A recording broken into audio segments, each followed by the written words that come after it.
Bienvenidos a Charlando con Cervantes, el programa que les ofrece una serie de entrevistas con destacadas personalidades de la cultura de los pueblos hispanohablantes. Estamos con ustedes, como de costumbre, José María Conjet, del Instituto Cervantes.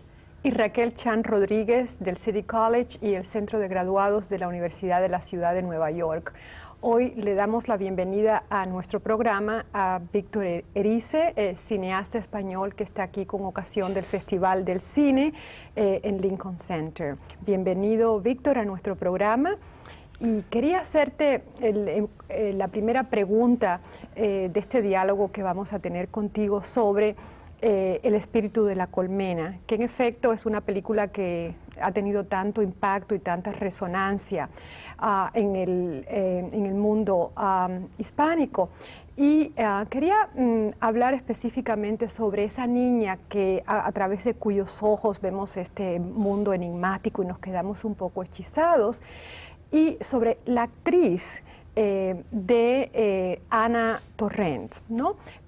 ¿Cómo te pusiste en contacto con esa actriz y qué experiencia o qué contraste puedes hacer? Puedes conversarnos sobre el contraste que es dirigir una actriz madura y dirigir una actriz niña, que es la que lleva la película aquí en cierto sentido, además del camarógrafo, pero de eso hablamos en otro momento. Entonces, ¿la pregunta cuál es exactamente? La pregunta concretamente es, ¿cómo escogiste a esa actriz y cuáles fueron tus experiencias en dirigirla?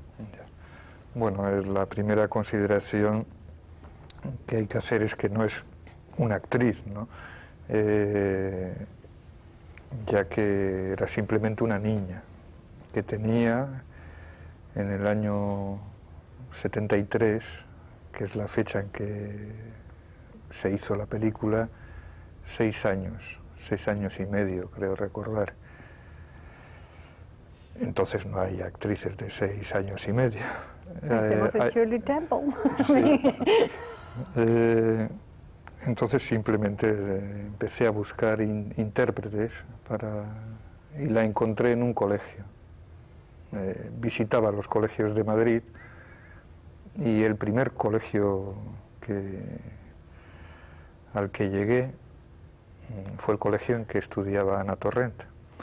Es decir, que tuve una suerte extraordinaria, ¿no? Y la vi y me pareció que era la posible intérprete del personaje que yo había escrito durante unos cuantos meses, ¿no?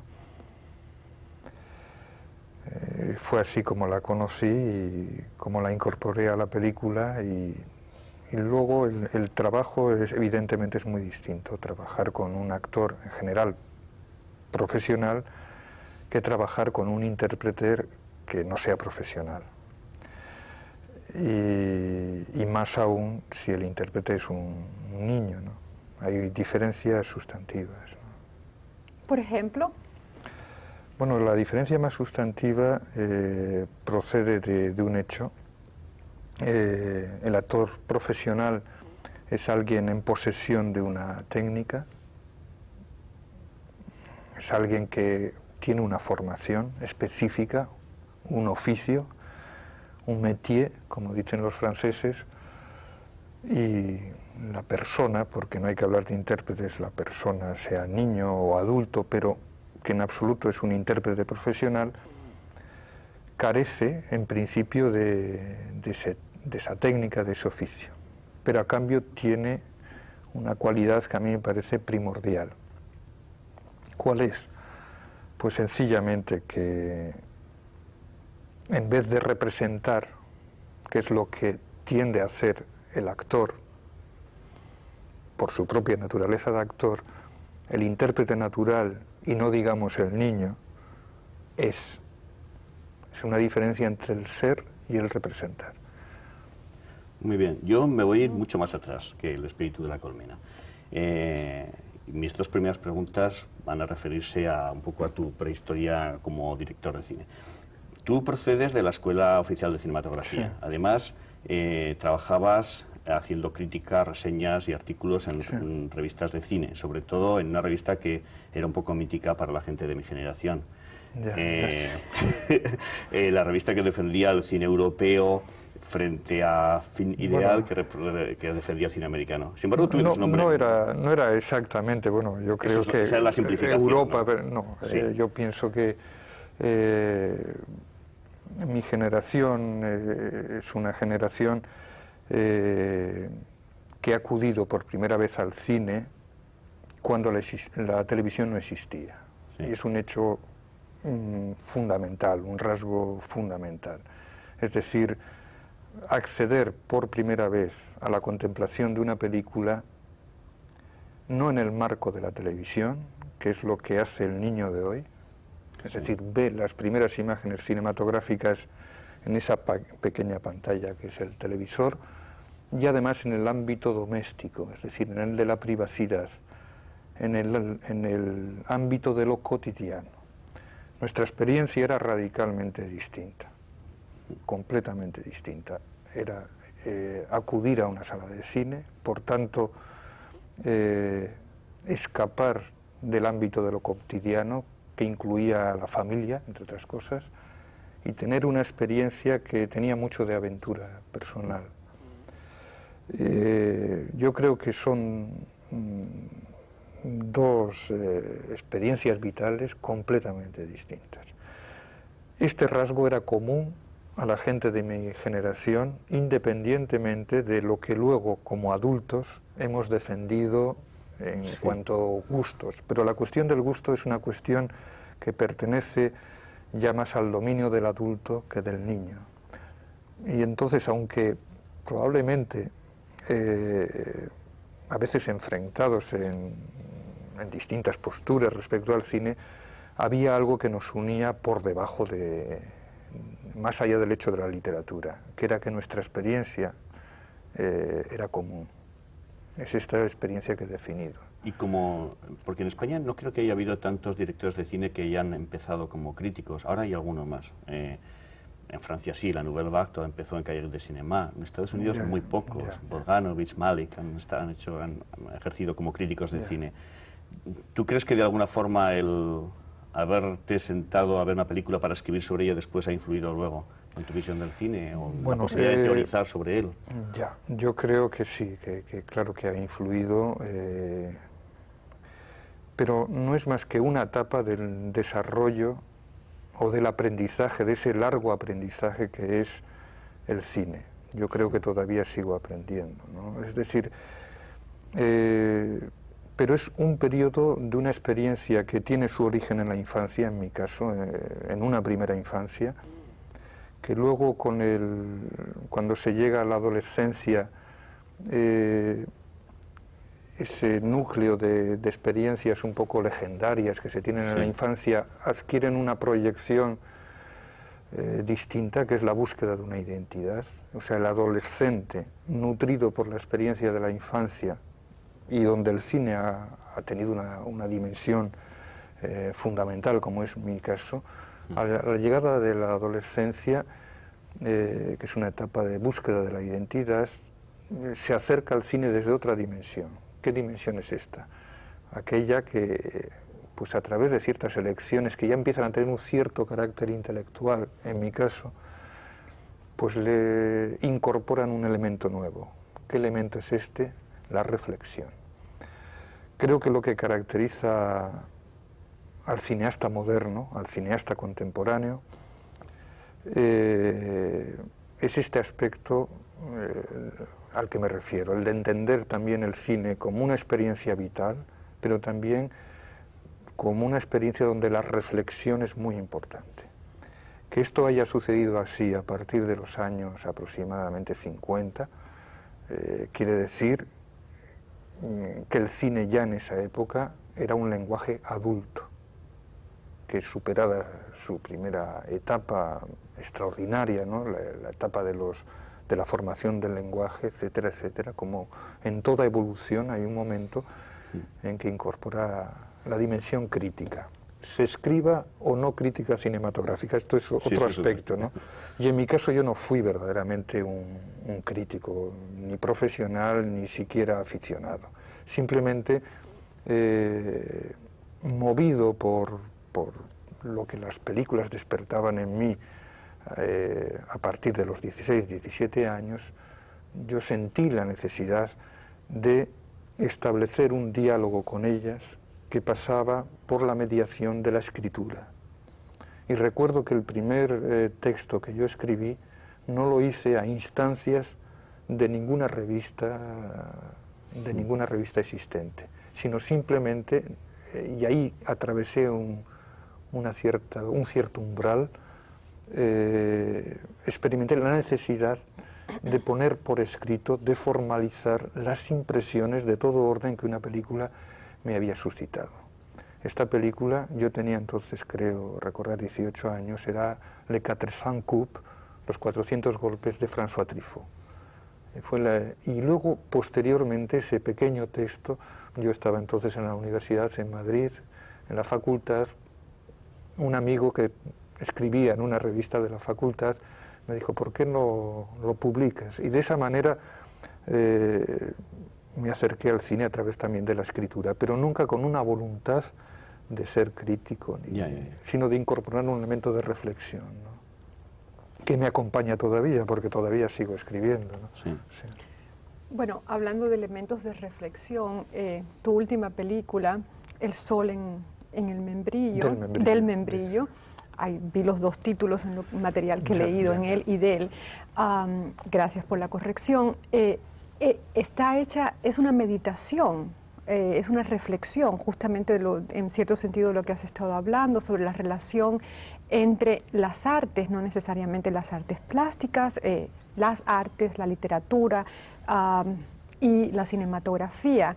¿Qué es lo que te lanza a hacer este tipo de, digamos, de cinema reflexivo, meditativo, donde la imagen es de una belleza extraordinaria? ¿Qué es lo que te atrae de este tipo de cinema? Bueno, aunque en mí esté presente el hecho de la reflexión sobre el cine, yo debo de afirmar y de que hablo, soy fundamentalmente intuitivo, ¿no? Que ante la creación artística, ante el hecho de la creación, la premeditación no sirve. Es decir, que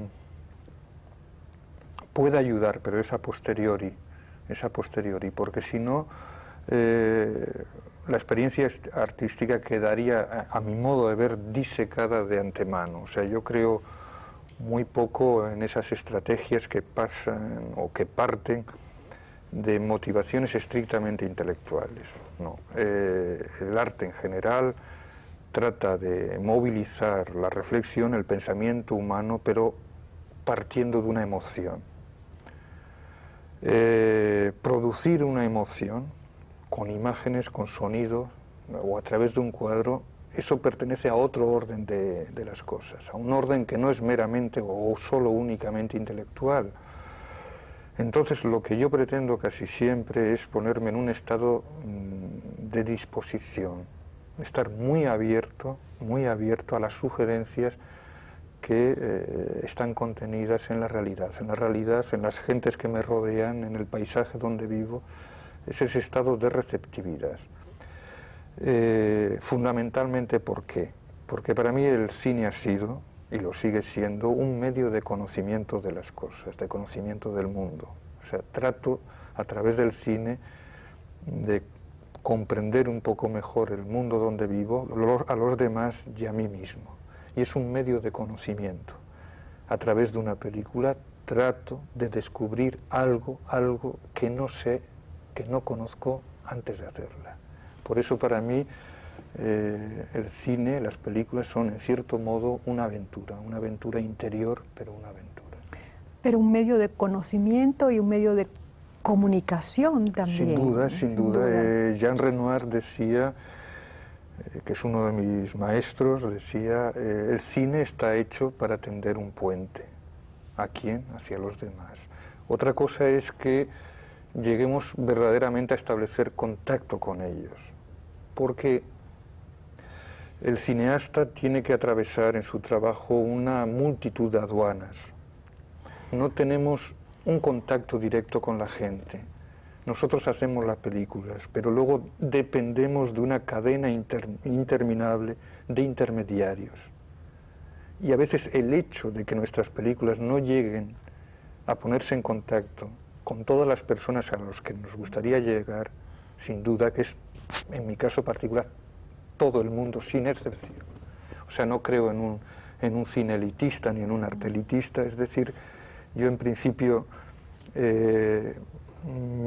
por lo menos en cuanto a intención, es dirigirme a todo el mundo. Creo que en todo ser humano hay la capacidad para entender, para comprender, pero que muchas veces son desgraciadamente la estructura social que rige la relación entre las personas, los mecanismos de la distribución, para entrar en un orden más específico cinematográfico, la exhibición, etcétera, etcétera, es la que muchas veces impide que ciertas cinematografías, como por ejemplo la española y tantas otras, ¿no?, de Latinoamérica, no lleguen porque ese territorio está dominado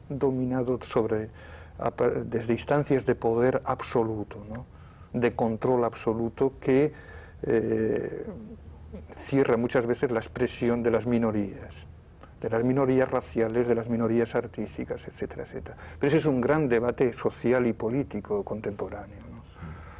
A mí me sorprende que cada vez que se hace una retrospectiva de tu cine, la que acaba de organizar el Lincoln Center ahora, con el Instituto Cervantes, la Sociedad General de Autores, nunca se incluye la primera película tuya que vi, que es Los Desafíos. Era una película en la que había 3 jóvenes directores que hacíais vuestra primera salida comercial, Egea, Guerín y tú. Está producida por Querejeta, que produciría luego tus 2 siguientes películas, y vosotros habíais hecho el guión acompañados de un guionista que me parece que es un guionista estupendo, pero me parece que encaja mal con tu cine, pues tu cine es mucho más introspectivo, que es Azcona, ¿no? ¿Qué recuerdo guardas de Los Desafíos? ¿Qué supone esta película Bueno, que a mí me pareció interesantísima cuando la vi. Es una película importante por un motivo, porque fue mi primer trabajo profesional, ¿no? O sea, uno, hasta que verdaderamente no dirige su primer trabajo profesional, tiene a veces la sensación o el temor de haberse convertido en una especie de diletante. Es decir, nunca sabe a ciencia cierta si va a poder hacer de aquello que fue objeto de placer, medio de conocimiento, devoción íntima, también oficio, profesión, ¿no? Y claro que ese es un momento muy importante. Dicho esto, esa era una película fundamentalmente de productor. Quiero decir que era de sketch, dirigida por 3 directores, y en ese sentido es de todas mis trabajos que he hecho el menos personal, o digamos el que tiene como objetivo primordial debutar en la profesión. Yo a veces digo, y ruego que se entienda esto con un poco de humor, que tuve la sensación de que me estaba examinando ante la profesión y creo que debí de aprobar. Pues, un examen de grado. Exactamente, creo que debí de aprobar porque luego ya me encargaron una película larga. El propio Querejeta, además. Exactamente, ¿no? Creo. Pero vamos, no es una película que no he vuelto a ver y que en la distancia tengo un recuerdo borroso, pero no es, creo que mi obra más personal, la que verdaderamente me representa, empieza con mi primer largometraje. Y el recuerdo que tengo en concreto de Rafael Azcona, gran guionista, ¿no? Sí. Pues era de un hombre que trató con la mejor buena voluntad del mundo de trabajar simultáneamente con 3 directores distintos, cosa que tiene su mérito, ¿no? Tiene su mérito. Yo quería referirme a tu segunda película, tu segundo largometraje, El Sur, que está basada en una novela. Y claro, como soy profesora de literatura, me interesa fundamentalmente la relación entre la narrativa fílmica y la narrativa literaria propiamente. ¿Qué nos puedes decir de la adaptación de una novela o de esa novela en la construcción del guión, por ejemplo, a una narrativa fílmica? ¿Qué pasos hay que dar? ¿Qué problemas enfrenta el guionista en este caso? Creo que fue... Fue el propio Dicegan. ¿Qué problemas has enfrentado? Pues los que se derivan de la relación entre el cine y la literatura, ¿no? O sea, ningún problema específico ni excepcional. El cine se ha nutrido de todos los lenguajes artísticos que existían antes de aparecer propiamente el lenguaje cinematográfico, ¿no? Se ha nutrido hasta el punto de que más de uno lo ha considerado, más de un teórico, me refiero, un lenguaje impuro. ¿En qué medida un lenguaje impuro? Pues, en primer lugar, porque es hijo de la era técnica. Y lo que hay que pensar que cuando el cine nació ya había existido Fidias, había existido Juan Sebastián Bach, había existido Velázquez y había existido, por supuesto, Cervantes, ¿no? ¿Qué quiere decir esto? Quiere decir que el cine es algo que ha llegado después. Ahora bien, el hecho de que haya llegado después no solo determina su naturaleza, sino también otro factor. El cine nace como una mezcla, como una creación en parte de la ciencia, ¿no? O sea, Louis Lumière, cuyo centenario, el centenario del cine lo celebramos dentro de unos días, era fundamentalmente un hombre de ciencia, ¿no? Y para su invento él deseó un horizonte fundamentalmente científico. Por eso Lumière decía siempre: el cine es un invento sin porvenir. Hoy yo lo podría repetir, pero por otras razones distintas a las de Louis Lumière. En cualquier caso, hay algo que tuvo el cine en los orígenes que es extraordinario, el haber sido en parte también un invento de barraca de feria. ¿Qué quiere esto decir? Pues que convivió con formas de expresión popular desde su misma raíz. El cine en los orígenes fue el teatro de los pobres. El teatro de los ricos era la ópera. Durante mucho tiempo, durante 20 años aproximadamente, entre la burguesía, por ejemplo, francesa, era de muy mal gusto asistir a las sesiones del cinematógrafo. Pero yo encuentro ahí una de las raíces de los orígenes de la extraordinaria vitalidad del cinematógrafo. El haber sido, en sus orígenes, lo que podríamos llamar, en cierto modo, un arte canalla. Un arte, por otra parte, no reconocido por las academias, no reconocido por la clase intelectual, en definitiva, un lenguaje de los desheredados. Ningún cineasta expresa verdaderamente esta historia con un talento mayor y con un sentimiento mayor que la biografía y la filmografía de Chaplin. En Chaplin, en su obra, late el mismo carácter de desheredado que tenía el cine en sus orígenes. Y se puede explicar la historia de Chaplin como la historia de una ascensión social, que finalmente convierte a Chaplin en uno de los hombres más decisivos, más influyentes del siglo XX, y quizá el que mejor ha representado la inquietud, el malestar y la esperanza del siglo. Solo por esto el cinematógrafo merece reconocimiento. Pero es que además el cine ha sido verdaderamente la memoria visual del siglo XX, la memoria visual. Es decir, los otros lenguajes artísticos han proporcionado a la memoria del siglo XX imágenes. Las ha proporcionado la pintura, la literatura sin duda, pero nadie como el cine. La interrogación que hoy surge, que en este momento surge, es que con la llegada de la televisión y el triunfo de la imagen electrónica, el cine ya ha dejado de ser una persona independiente, ya no es lo que era o lo que fue socialmente hablando. De ahí que yo pueda decir, como Louis Lumière, que el cine hoy es un invento sin porvenir. Yo, añadiendo esto, no sé si te acuerdas, Unamuno, que debió ir al cine solo 3 o 4 veces en su vida, decía que solo servía para perder el tiempo y para pervertir a la juventud, ¿no? Hay que esperar a la generación siguiente a que Albert dijera aquello de yo nací, respetadme con el cine. Sí. No, pero el cine se ha ganado ya, ha entrado en las academias, se ha ganado, es decir, toda clase de reconocimientos, ¿no? Pero la pregunta que cabe formularse es ¿qué va a ser de él ahora que ya no tendrá nunca más la edad de un ser humano? Yeah. Porque para mí, me ha sido dado, he tenido el privilegio de asistir a más de la mitad de su historia. ¿De qué otro lenguaje artístico se puede decir que un hombre contemporáneo pueda tener este tipo de experiencia si comparamos pues, el cine con la música, con la pintura, con la literatura? Nos queda muy poco tiempo, pero yo te quiero hacer una pregunta tópica que supongo que te hacen siempre y me vas a permitir que yo la repita. Tú estrenas en el año 73 El espíritu de la colmena y todo el mundo en España y fuera de España está de acuerdo que es una de las piezas pilares de la historia del cine español y del cine europeo posiblemente. Tardas 10 años en hacer El Sur. Todo el mundo vuelve a repetir que se trata de una película magistral, esencial en el cine español. Tardas otros 10 años en hacer la siguiente película, El sol del membrillo. ¿Por qué estos paréntesis? 7 años, o sea, lo que pasa es que el proceso fue un poco largo. ¿Por qué estos paréntesis tan tremendos entre las 3 películas? Y tienes 2 minutos para decirlo.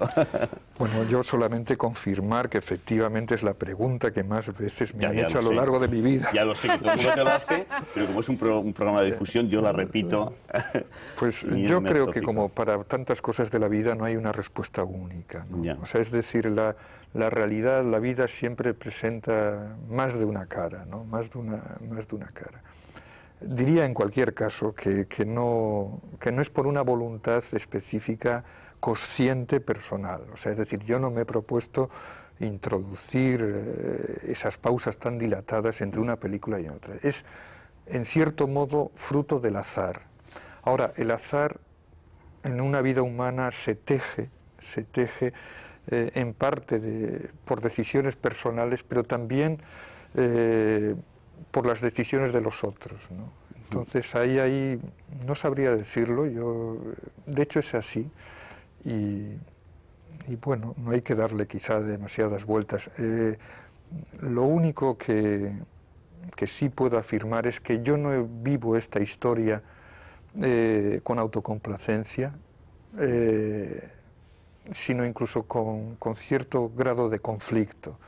Es decir, tengo una sensación de pérdida inevitable ante este hecho, pero tampoco he podido, no sé si he hecho lo suficiente para modificarlo, pero es así. Muy bien. Muchas gracias a Víctor Erice por acompañarnos hoy día. Gracias a ustedes por escucharnos. Los libros no muerden, las películas tampoco, así que... Yo diría una última recomendación. Sí. Hay que leer. Muy bien. Me encanta. Espero que estén de nuevo charlando con Cervantes y con nosotros en el próximo programa. Hasta entonces.